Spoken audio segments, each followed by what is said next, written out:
years ago, even years before we recorded this song, like, little autobiographical history, Rabbit Trail, which will prolong my talking portion. I was originally the drummer of Cool Hand Luke, and I didn't sing at all. And then, after a few months, I started singing some backup vocals, and then I started being the lead singer and drummer, which maybe you'll appreciate. You have more skills than I do, because I had a dorky headset mic, because I would always, if I had one of these things, I would always like close my eyes and start swaying, and it was like, so that's what I did. And then every sound guy hated me, because they were like, you play your drums too hard, all I can hear is hi-hat and snare. So it would come in through my mic. Anyway, see all the rabbit trails? That was a rabbit trail of a rabbit trail. And I don't remember, oh yeah, so I was just the drummer, and I didn't play piano at all. The truth is, I still don't really know what I'm doing when I play piano, but I'm good at faking it if I play songs that I write. But I started kind of messing around on piano because my parents had one. Neither of my parents play, and their piano's like a half step out of tune, but I started messing around on their piano, and I had this song idea, and I had the chorus, and it, I remember this was probably like 2000, 2001, we were on tour with this band called Noise Ratchet. They were from Southern California, and that has nothing to do with the story, but I just remember that. But I remember I was laying down on the back bench in the van, and we were stopping at Cracker Barrel to eat somewhere. Do you guys have Cracker Barrel? Yeah. What? Oh, really? Everybody that I knew in high school who worked at Cracker Barrel said they would never eat there again. Is that your experience?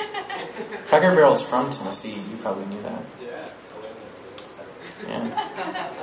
Cool. So, anyway, Cracker Barrel, back of the van, and I was thinking about, I like films a lot, and I like film scores a lot, and that was kind of my gateway drug into classical music. At that time, I listened to a lot of film scores, and I was listening to the score to Meet Joe Black by Thomas Newman, which is a beautiful score. You should all go check that out, although you probably won't, but that's okay.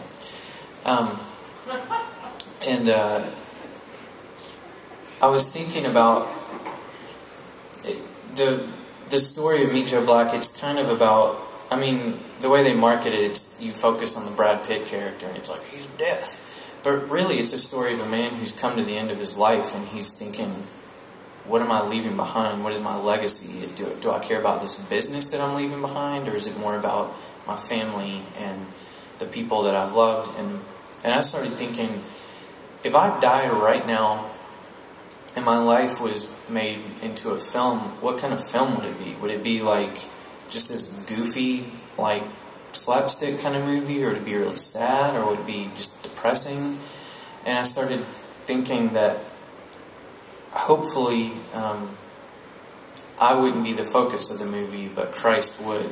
And so I came up with the chorus of this song, but I didn't play piano yet or anything. It was just like a melody and an idea. And then like 2 years later, I started messing around on piano, and I was like, it was still in my head, but all I had was the chorus. And I was trying to finish the song, and I just couldn't come up with a verse. And one night I had this dream, and there were like 3 characters in the dream. There was a guy who was kind of like a little bit dorky, I guess, and then there was like a cool macho like football playing dude, and then there was a girl who was a cool girl, and she was pretty and everything, and she was dating the macho guy, and he was kind of a jerk.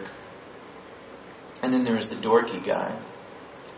And it was almost like, I'm just not thinking of this, but it's kind of like The Wedding Singer. You know how like Adam Sandler is kind of a loser, and he's like falling in love with this girl. Then there's like the cool guy that just is a douche, basically.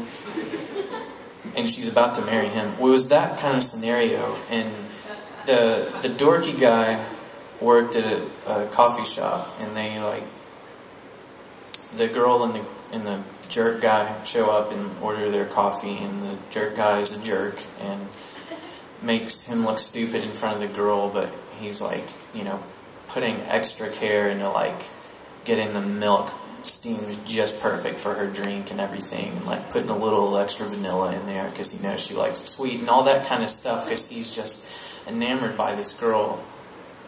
And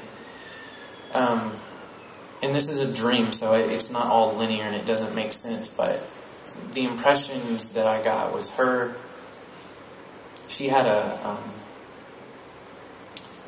this little building behind her house that was a black room because she liked to take photos and develop them herself. And there was a fire in it one day when she was in there, and she burned alive in her black room. And her boyfriend just basically skipped town and like wasn't there for her family or anything. And the last thing I saw in this dream was the barista guy went there. He was going to go to give his condolences to her family, but he went to the ruins of this dark room, and there was a picture that was burned around the edges, but he could see her face in it, and he fell to his knees and just started weeping. And then I woke up, and I knew it was this song, but I didn't know why. And I wrote down all my impressions from it, and it turned into the first verse of this song. But it's funny because as I think about it, I know that it was, you have those arbitrary dreams where it's like, I was chewing bubblegum, and then it turned into a snake, and then I woke up, and it doesn't mean anything. But then there are dreams that you feel like they mean something, but you don't know why. And that's the impression that I had about this one. And I started thinking about it and praying about it. And it's interesting how I can see myself in every one of the characters, because sometimes I can see myself as the girl. And, it's like there's the world, which is all cool and what we think we want. And then what we really want is Jesus, who, in the eyes of the world, is just a dorky barista, but he's the one who really cares about us. And then I could see myself, being the jerk guy. I don't know. Maybe you see what I'm saying. Anyway, I don't know that I've ever explained that.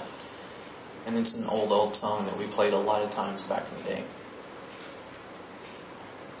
And